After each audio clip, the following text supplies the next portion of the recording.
कारला येथील एकविरा आईच्या दर्शनासाठी अंगप्रदर्शन करणाऱ्या कपड्यांवर बंदी। 7 जुलैपासून होणार ड्रेस कोड संदर्भातील नव्या नियमाची अंमलबजावणी। खासदार सुरेश म्हात्रेने दिली माहिती। चला पाहूया DTV न्यूजची ही कारल्याची रिपोर्ट। आज एकविरा देवस्थान ट्रस्ट ची मासिक मीटिंग एकविरा गडावर झालेली आहे।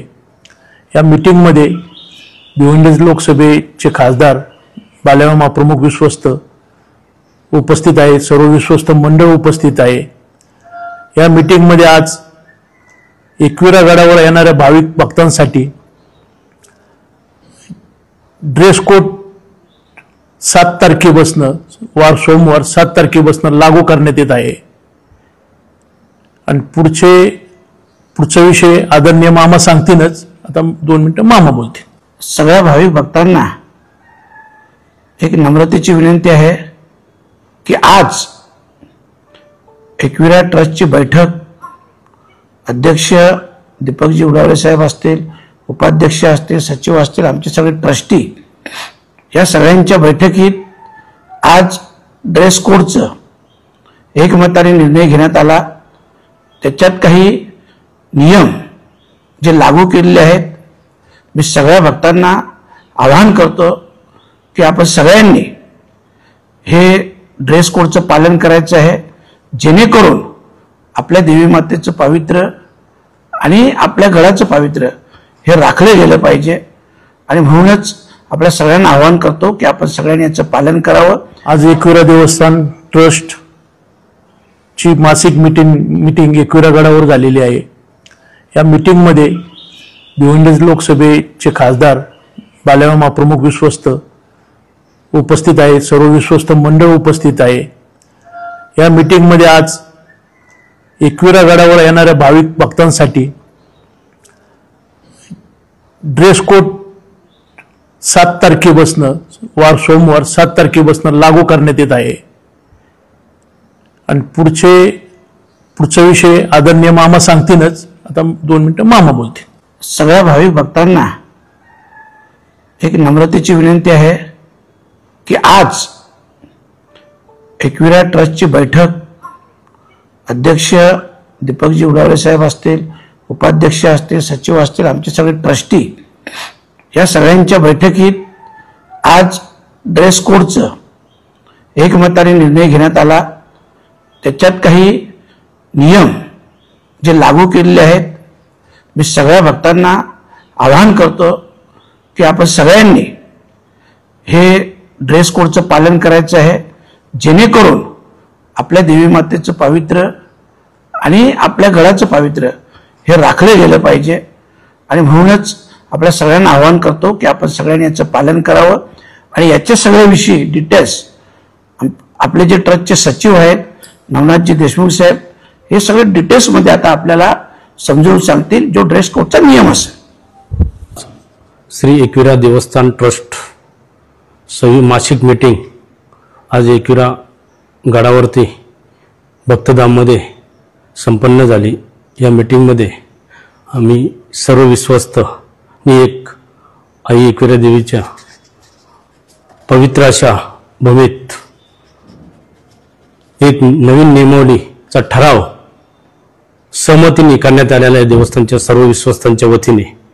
आणि तो ठराव मंजूर करून ड्रेस कोड संदर्भात आज मी तो आपणा सर्वांना सर्व भाविकांना कळवण्यात येते की हा ड्रेस कोड सर्वांनी आपल्या आईचं पावित्र्य राखण्यासाठी या ठिकाणी गडावरती दर्शनासाठी येत असताना या नियमाचं आपण अंमलबजावणी करावं असं विश्वस्त मंडळाच्या वतीने मी आवाहन करतो। आणि पुढील नियम श्री आई एकविरा देवीच्या मंदिर व मंदिर परिसरात पावित्र्य राखण्यासाठी सर्व भाविक व दुकानदार स्थानिक मंडळीसाठी ही कपडे ड्रेस कोडची नियमावली आहे। नियमावली खालीलप्रमाणे महिलांसाठी व मुलींसाठी महिलांनी साडी, सलवार, कुर्ता किंवा इतर भारतीय पारंपरिक कपडे घालावे की त्याने पूर्ण अंग झाकले असेल। मुलींनी साडी, सलवार, कुर्ता किंवा इतर भारतीय पारंपरिक कपडे घालावे की त्याने पूर्ण अंग झाकले असेल। पुरुषांसाठी व मुलांसाठी पुरुषांनी व मुलांनी धोतर, kurta pyjama, kurta pant, shirt, T shirt किंवा इतर भारतीय पारंपरिक कपडे घालावे की त्याने पूर्ण अंग झाकलेले असेल. आपण आखूड वगैरे आपण ज्याला म्हणतो अशा प्रकारचा आखूड ड्रेस कोड म्हणजे आखूड ड्रेस, मग ती आपली बरमुडा जरी असेल ती देखील भाविकांनी कृपया घालू नये. अशाच त्याच्यावर बंदी आहे जेणेकरून अंग प्रदर्शन होणार नाही. जी एकविरा ट्रस्टची आमची बैठक झाली, अध्यक्ष महोदय होते, उपाध्यक्ष, सचिव सगळे होते आणि या बैठकीत आम्ही 2 निर्णय घेतले. प्रमुख निर्णय की जेही ड्रेस कोड असतो, अनेक भाविकांची मागणी होती की ड्रेस कोड लागू झाला पाहिजे, कारण मंदिराचं, देवी मातेचं आणि गडाचं पावित्र्य हे राखलं गेलं पाहिजे आणि म्हणूनच त्याविषयी ड्रेस कोडची जी सक्ती आहे, सक्ती म्हणण्यापेक्षा ड्रेस कोड आम्ही लागू केला आणि त्याच्यात काही नियम आहेत की जेणेकरून भारतीय जो गणवेश असेल महिलांसाठी पण पुरुषांसाठी पण तोच परिधान करावा, जेणेकरून अंग भरून कपडे असायला हवे, कुठल्याही प्रकारचं प्रदर्शन नको आणि म्हणूनच आम्ही तो ड्रेस कोड लागू केला. आणि दुसरं जेही आमचे तिथले कर्मचारी आहेत, कर्मचाऱ्यांविषयी काही तक्रारी आल्या होत्या, तर त्याही तक्रारींचं निवारण करण्यासाठी आणि काही नियम त्यांना देखील लावून दिलेले आहेत. अशा प्रकारचे 2 निर्णय आमच्या ट्रस्टच्या वतीनं शुक्रवारी झालेले आहेत. 7 जुलैपासून म्हणजे एक भाविक भक्तांपर्यंत तो मेसेज जावा त्याच्यासाठी आम्ही 10 दिवसाचा अवधी ठेवलेला आहे आणि मग 10 दिवसानंतर तो म्हणजे 7 जुलैपासून तो ड्रेस कोड लागू होईल. तुम्हाला बोललो ना, तो एक नियम लावला की यापुढे, कारण बघा आतमध्ये सगळे CCTV फुटेज आहेत, जर असे कुठले पूर्ण लाईनमध्ये सुद्धा, रांगेमध्ये सुद्धा CCTV फुटेज आहेत, गाभाऱ्यात देखील आहेत आणि म्हणून यापुढं जर असं कुठलाही प्रकार असला तर भाविकांनी देखील त्वरित आमच्याशी संपर्क साधावा किंवा आमची जी एकविरा ट्रस्टची सेवा व्यवस्था जी ऑनलाईन आहे त्याच्यावर तुम्ही संपर्क करा. फक्त तक्रार दाखल करा, त्याची त्वरित शहानिशा केली जाईल आणि अशा प्रकारचं गैरवर्तन करणाऱ्या कर्मचाऱ्यांवर त्वरित कारवाई केली जाईल.